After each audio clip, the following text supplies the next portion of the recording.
সম্প্রতি বিখ্যাত time magazine বিশ্বের প্রভাবশালী 100 ব্যক্তির তালিকা প্রকাশ করে, যে তালিকায় রয়েছে বাংলাদেশের অন্তর্বর্তী সরকারের প্রধান উপদেষ্টা নোবেলজয়ী অধ্যাপক ডক্টর মোহাম্মদ ইউনূসের নাম। তবে মার্কিন প্রেসিডেন্ট ডোনাল্ড ট্রাম্প, ব্রিটিশ প্রধানমন্ত্রী স্যার কিয়ার স্টারমার, ধনকুবের ইলন মাস্ক সহ বিশ্বের অনেক প্রভাবশালী ব্যক্তির নাম থাকলেও তালিকায় স্থান পাননি কোনো ভারতীয়। আর এ নিয়ে যেন হিংসায় জ্বলে পুড়ে যাচ্ছে সেদেশীয় সংবাদ মাধ্যমগুলো। তাই তো টাইমসের প্রকাশিত এই তালিকা প্রকাশের পর থেকে এসব মিডিয়া একের পর এক অপপ্রচার করে যাচ্ছে ডক্টর ইউনূসকে নিয়ে। এই তালিকাকে প্রশ্নবিদ্ধ করার পাশাপাশি বাংলাদেশের অভ্যন্তরীণ বিষয়গুলোকে বিভিন্ন যুদ্ধ বিগ্রহের সাথে তুলনা করেও মিথ্যা খবর প্রচার করছে তারা।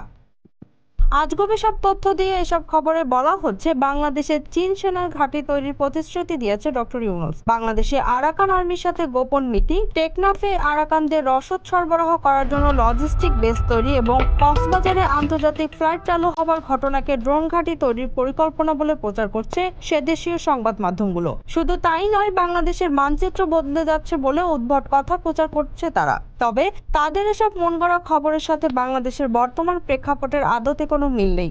মূলত বাংলাদেশের অভ্যন্তরীণ উন্নয়ন এবং আন্তর্জাতিক পরিমণ্ডলে ডক্টর ইউনূসের যে সমাদর তা মেনে নিতে না পারার কষ্ট থেকেই এসব অপপ্রচার তাদের। Z news, Dhaka.